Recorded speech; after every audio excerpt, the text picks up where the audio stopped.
वालेकुम viewers, this is Asim Numan Lodhi और आज का टॉपिक जो मैं आप लोगों के साथ डिस्कशन के लिए करने आया हूँ वो है स्ट्रेस मैनेजमेंट। हम लोगों ने एक चीज़ नोटिफाई की है कि हर कोई बंदा प्रोफेशनल लाइफ में इन्वॉल्व है, अपनी सोशल लाइफ में है, अपनी प्रैक्टिकल जो भी एक्टिविटीज़ आपकी चल रही होती है, हर किसी को अपने अपने एरियाज़ में स्ट्रेस होता है, प्रेशर होता है। और प्रेशर की क्या वजूहात है, प्रेशर जनरेट कैसे होता है, इसके कॉजेज़ क्या हैं, उसको मैनेज किस तरह करना है और रेजोल्यूशन की तरफ कैसे लेके आना है, इन्हीं चीज़ों के ऊपर मैं आपको अपने प्रैक्टिकल एक्सपीरियंस शेयर करने जा रहा हूँ। ये वो वाले एक्सपीरियंस है जो मैंने अपने टीचर से सीखे हैं, मैंने अपने बुजुर्गों से सीखे हैं और वही कॉन्सेप्ट्स जो हैं आप लोग अगर इम्प्लीमेंट करेंगे तो इंशाल्लाह ताला आप लोगों के लाइफ के अंदर जो प्रेशर के एक मुख्तलिफ एलिमेंट्स होते हैं आप उसको मैनेज कर सकते हैं। तो सबसे पहले हम लोग ये देखेंगे कि स्ट्रेस जो होता है वो जनरेट कहाँ से होता है।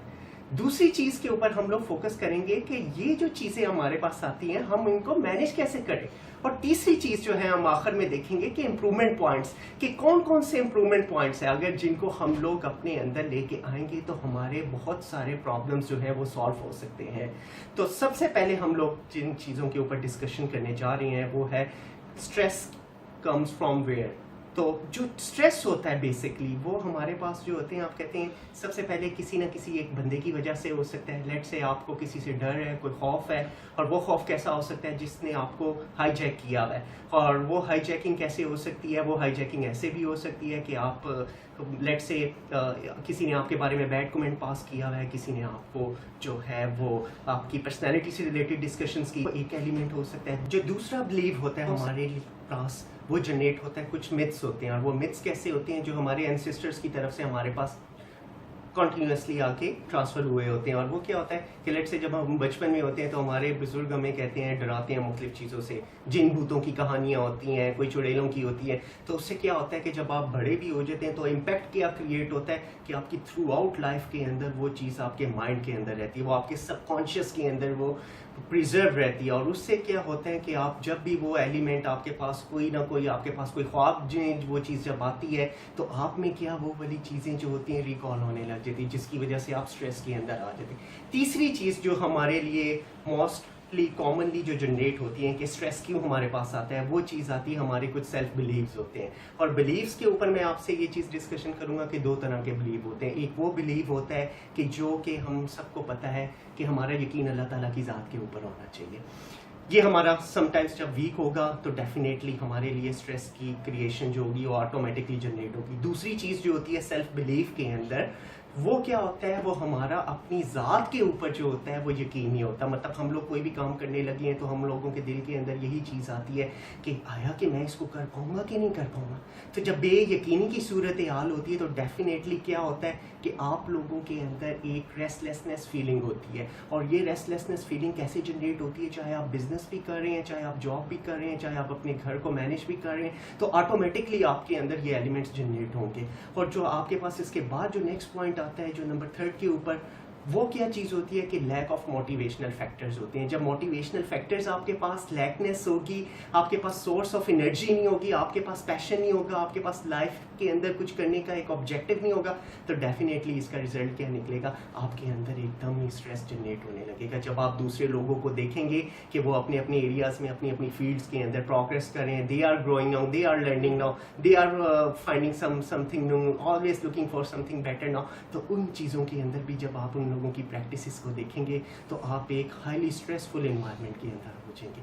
तो ये जो हमारे पास मेन कॉजेज़ थी, हमने देखा कि स्ट्रेस हमारे पास किन किन सोर्सेज से जनरेट होता है। अब जिन चीज़ों के ऊपर मैं आप लोगों के साथ बात करने जा रहा हूँ वो बेसिकली रिलेटेड करती हैं कि हम अपने सेल्फ को मैनेज कैसे स्ट्रेस को कर सकते हैं। अब जो स्ट्रेस को मैनेज करने की बेस्ट प्रैक्टिसेस हैं उनके ऊपर हम वन बाय वन करके एक एक चीज़ को देखते हैं।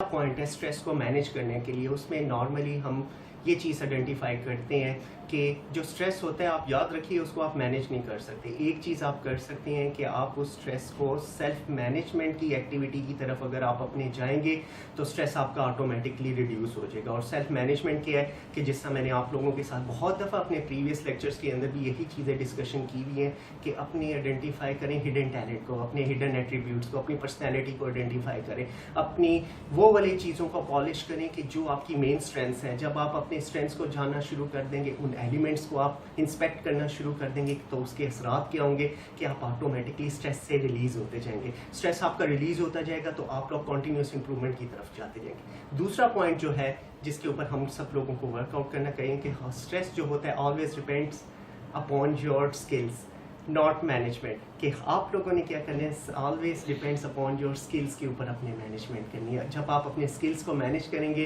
कॉन्टीन्यूसली, आप उसके ऊपर आप वर्कआउट करेंगे। बहुत सारे लोग क्या होते हैं, बहुत सारी डिग्रियां लेके आते हैं इंडस्ट्री के अंदर, उन्होंने MBA भी किया होता है, उन्होंने BS कंप्यूटर साइंस किया होता है, उनके पास बड़े बड़े हार्वर्ड यूनिवर्सिटीज़ और बहुत दुनिया की बेइंतहाशा सर्टिफिकेशंस होती है, लेकिन प्रैक्टिकल लाइफ के अंदर आके जब वो अपने अंदर अपनी बेस्ट प्रैक्टिसेस को शेयर करते हैं तो वो unable to meeting the customer expectations, organizations की एक्सपेक्टेशंस नहीं मीट अप कर सकते। और उसकी सबसे बड़ी रीज़न क्या होती है कि उनके पास रिक्वायर्ड स्किल्स ही नहीं होती। रिक्वायर्ड स्किल्स हमारे पास कैसे जनरेट होती हैं, जब हम लोग अपने अंदर जो है एक एलिमेंट जनरेट करेंगे कि ये मेरी एक्सपर्टीज़ है, और उन एक्सपर्टीज़ को जब आप अपना सही तरीके के साथ यूटिलाइज करेंगे तो आप डेफिनेटली कॉन्टीन्यूस इंप्रूवमेंट की तरफ जाएंगे। और स्किल्स ही एक ऐसा एलिमेंट होता है जिनकी बेसिस के ऊपर आप अपने आप को इंडस्ट्री के अंदर अपनी प्रेजेंस शो कर सकते हैं। If you don't have a required skill set तो डेफिनेटली उसका इम्पैक्ट क्या होगा, आप स्ट्रेस के अंदर आएंगे, और जब आप स्ट्रेस के अंदर आएंगे तो इसका रिएक्शन क्या होगा कि आप कभी भी अपनी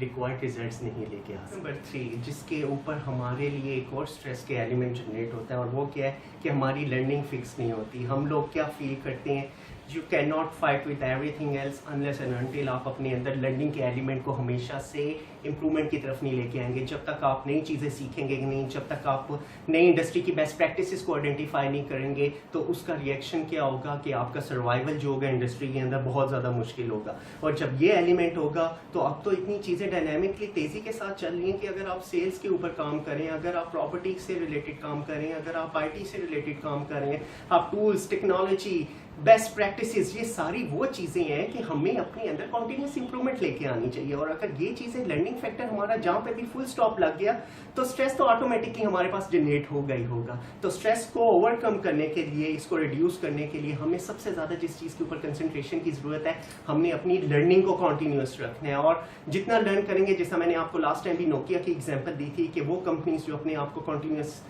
प्रोसेस के ऊपर लेके जाती है, अपनी चेंज के ऊपर अडॉप्टेबिलिटी करती हैं, वही चीज़ें जो होती हैं उनको आगे कैरियर के अंदर उनकी ऑर्गेनाइजेशन को डेवलपमेंट की तरफ लेके जाती है। और यही काम इंडिविजुअल पर्सन का भी होना चाहिए। उसके बाद जो हम लोग करते हैं, we are not, point number 3 के ऊपर, we are not learning from mistakes. होता क्या है कि हम अपने काम के अंदर इतने ज़्यादा जो होते हैं इन्वॉल्व होते हैं, और उन्हीं चीज़ों के ऊपर ही हम लोग अपना कंसंट्रेट करते हैं कि हमें अगर कोई सेल्फ इम्प्रूवमेंट की तरफ कोई पॉइंट कहता है तो हम लोग उस चीज़ के ऊपर कंसंट्रेट नहीं करते। एक आदमी है, अगर वो लेट से एक काम को 8 घंटे में कंप्लीट करता है, और वो काम जो है, वो टास्क जो है अगर 4 घंटे में होना चाहिए, तो उसका रिएक्शन क्या होता है कि आपके पास फिर जो है वो एक गैप जनरेट हो जाता है। जब 4 घंटे का काम जो है आप 8 घंटे में करेंगे तो डेफिनेटली उसका आपकी प्रोडक्टिविटी के ऊपर क्वेश्चन मार्क होगा। लेकिन हम लोग क्या चीज़ करते हैं कि इंप्रूवमेंट की तरफ नहीं लेके आते, और जब आपको कोई गाइड करता है कि आप इसके अंदर ऐसी बेस्ट प्रैक्टिसेस लेके आए तो हम उस चीज़ को बुरा मना लेते हैं, और इसका क्या रिएक्शन होता है, again stress will come in our mind. Point number 5 जिसके ऊपर हम लोगों को और कंसंट्रेशन के साथ वर्कआउट करना चाहिए कि स्ट्रेस जो होता है समटाइम्स बुरा नहीं होता। स्ट्रेस जो होता है आपको हमेशा लेना भी चाहिए, क्योंकि स्ट्रेस ये एक ऐसी वाहिद एलिमेंट है जिसकी बेसिस के ऊपर आप अपनी परफॉर्मेंस इंप्रूवमेंट कर सकते हैं। हर स्ट्रेस जो होता है, याद रखिए, बुरा नहीं होता। स्ट्रेस के ऊपर आप लोगों को बहुत सारे अपने अंदर रीअलाइन कैपेबिलिटी को करने की अपॉर्चुनिटी मिलती है, अपने आप को री एनर्जाइज करने की अपॉर्चुनिटी मिलती है, और ये वही वाहिद एलिमेंट होता है कि जो आपको एक सेल्फ डिसिप्लिन और अंदर के हिडन टैलेंट को जो है आइडेंटिफाई करने के अंदर आपको सॉर्ट आउट करता है। तो आप याद रखिए कि ये जो स्ट्रेस होता है ये बुरी चीज़ भी नहीं होती, सिर्फ एक चीज़ के ऊपर हम लोगों को वर्कआउट करने की ज़रूरत होती है कि इस चीज़ को मैनेज करने की ज़रूरत होती है। जो नंबर 6 के ऊपर हमारे पास पॉइंट आता है वो आता है हमारी सेल्फ डिस्कवरी के ऊपर। याद रखिए, जब भी हम लोग मुश्किलात, तकलीफ़ें और रुकावटों में होते हैं और एक अंडर प्रेशराइज इन्वायरमेंट में होते हैं, तो यही वो वक्त होता है जब हमारी सेल्फ डिस्कवरी हो रही होती है, और नेचर आपको भरपूर अपॉर्चुनिटी दे रही होती है कि आप लोगों के अंदर वो वाली क्वालिटीज़, वो वाली कैपेबिलिटीज़, वो वाले हिडन टैलेंट सामने आए, जिसकी बेसिस के ऊपर आप लोग अपने अंदर एक मजबूत इंसान जो है अपना प्रेजेंट कर सके। और जब आप अपने आप को एक सेल्फ डिस्कवरी हो जाती है तो that will be the only turning point होता है कि आप अपने मतलूबा नताइज हासिल कर सकते हैं। पॉइंट नंबर 7 के ऊपर जो आपके पास जो एक सबसे मोस्ट इंपॉर्टेंट जो चीज़ आती है वो आता है आपके पास build a role model in your life. वो देखें कि दुनिया के अंदर जिन लोगों ने भी तरक्की की है, जिन लोगों ने अपने अंदर मुख्तलिफ कामयाबी हासिल की है, उन लोगों ने कामयाबी ऐसे नहीं हासिल की, उन लोगों ने बहुत स्ट्रगल किया, उन लोगों ने लाइफ की बहुत सारी डिफिकल्टीज देखी, उन लोगों ने लाइफ के अंदर हर्डल्स देखी और उन्हीं हर्डल्स, उन्हीं डिफिकल्टीज, उन्हीं स्ट्रगल के अगेंस्ट करके उन लोगों ने अपने मतलूबा एक्सपेक्टेड रिजल्ट हासिल किए हैं। तो यही वो चीज़ है कि अगर हम अपने अंदर इन बेस्ट प्रैक्टिसेस को लोगों को देख के जब करेंगे कि हमारे लिए वो बायसे नमूना साबित होंगे। और अगर हमने अपना बिजनेस करना है, अगर हमने जॉब करनी है, हमने अपने घर को मैनेज करना है, ये वही 5, 6, 7 पॉइंट्स है। अगर आप लोग अपनी प्रैक्टिस के अंदर इसको अडॉप्ट करेंगे, इसको यूटिलाइज करेंगे तो आपकी सेल्फ मैनेजमेंट जो है वो खुद ब खुद जो है वो एक इम्प्रूवमेंट की तरफ आएगी। जब सेल्फ मैनेजमेंट को अगर आपने इम्प्रूव कर लिया है तो समझिए आपने स्ट्रेस को ऑटोमेटिकली इम्प्रूव कर लिया। अब इम्प्रूवमेंट पॉइंट्स कौन से हैं जिनके ऊपर अगर हम लोग वर्कआउट करें तो हमारा स्ट्रेस जो है वो ऑटोमेटिकली कम हो सकता है। पहला पॉइंट ये है जिसके ऊपर आपने अपनी कंसंट्रेशन रखनी है और वो क्या है कि अपनी वैल्यूज़ को कभी कंप्रोमाइज़ ना होने दें। यानी कि आपकी रिस्पेक्ट है, जो आपके बेसिक नॉर्म्स हैं, बिलीव्स हैं, जो आपको आपके घर से ग्रूमिंग मिली हुई है, आपने हमेशा उनको मेंटेन रखना है। जब आप उस चीज़ को मेंटेन करेंगे तो आप लोग डेफिनेटली आपके जो एलिमेंट्स होंगे वर्कआउट के ऊपर आप फोकस रहेंगे और जब आप फोकस रहेंगे तो आपका स्ट्रेस जो है वो ऑटोमेटिकली रिड्यूस हो जाएगा। दूसरी चीज़ जिसके ऊपर आप लोगों ने अपनी कंसंट्रेशन रखनी है अपने स्ट्रेस को रिड्यूस करने के लिए वो क्या है कि आपने try to learn your work now. जब तक होता ये है नॉर्मली कि हम ऑफिस के अंदर हम जब काम कर रहे होते हैं या बिजनेस कर रहे होते हैं तो उनके अंदर हमारे पास क्या होता है कि रिक्वायर्ड कैपेबिलिटी ही नहीं होती।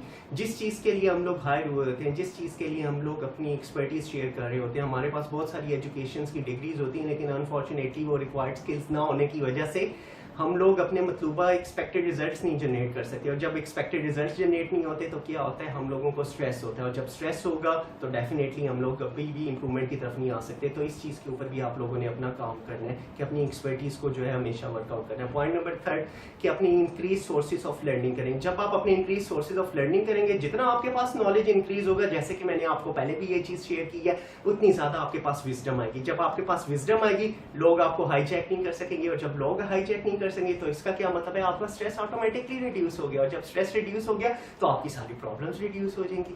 नंबर 4 के ऊपर आपने जिस चीज़ को लर्न करना है, आपने इकोनॉमी मैनेजमेंट की बेस्ट प्रैक्टिसेस सीखनी है। आपको नफ़े नुकसान का पता होना चाहिए। आपको ये पता होना चाहिए कि आपके आमदन में और आपकी एक्सपेंसेस में और आपके एसेट्स में क्या डिफरेंस होता है। इसके ऊपर एक बड़ी ज़बरदस्त बुक है, वो भी इंशाल्लाह ताला उसके ऊपर भी मैं बेस्ट प्रैक्टिसेस शेयर करूंगा। वो अवेलेबल भी है इधर लाहौर के अंदर दारुल शऊर में आपको मिल जाएगी।